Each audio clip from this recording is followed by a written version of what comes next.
team that they're just together.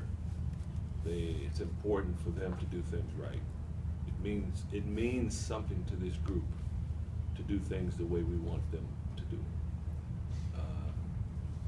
They don't really fight us a lot. They have their opinions and they have questions and they're wise. And why would I do it this way? In a non-rebellious way. They want to learn. They make it easier to have a teaching environment. Is that, I just remember, I won't mention the player, but when you got him, he was a man when you got him, and if you would have got him out of high school, maybe things would have been different because he would have been more open to learning. Does it help that all these guys are freshmen and they're more eager to learn because of that? I think that helps. Andrews is doing a very good job of telling our guys, get ready, this is what's about to happen, and this is why we do this. I think that's been good. But the thing that a lot of people wouldn't realize is we're defending differently than we have the last 2 years. So as a result, the only one on our roster that knows that is Andrew.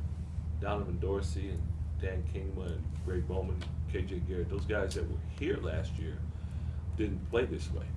So there's no one to look around other than Andrew to say, okay, that's the model. That's how I'm supposed to do this.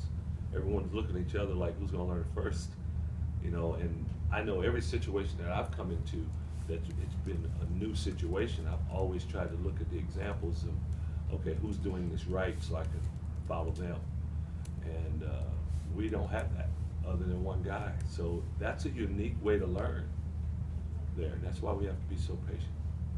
Does it help in some ways just because there's no mixed messages?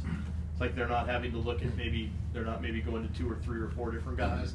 In a weird way, I know you want more experience, but in some ways, can it actually be a help when everything's directed at one guy and he's doing it? All they know is what we're telling them.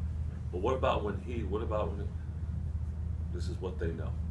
And Will has done a great job with that also because he's done it the way that we want to do it.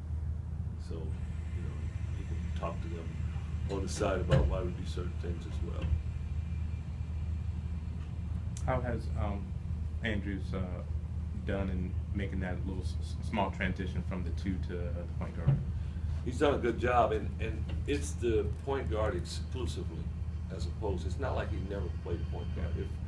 If C.J. Wilcox would have come in his last year and he was playing the point, now that's a change.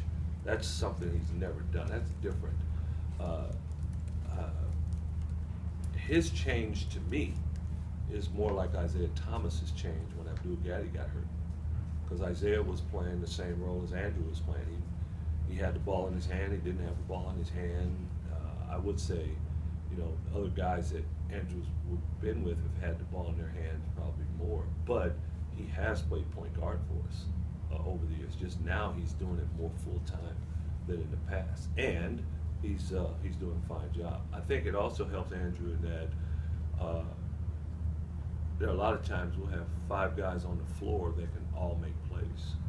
If you have one guy that's a good ball handler and he's your point guard and the other 4 can't really dribble that well and they really can't make plays, you can't run offense to them, boy, that makes it tough. That point guard better be really, really good. Well, in Andrew's case, that ball could be in anyone's hands a lot of times on the floor and they can make plays. So it makes for a lot of versatility, and I think it even makes Andrew better.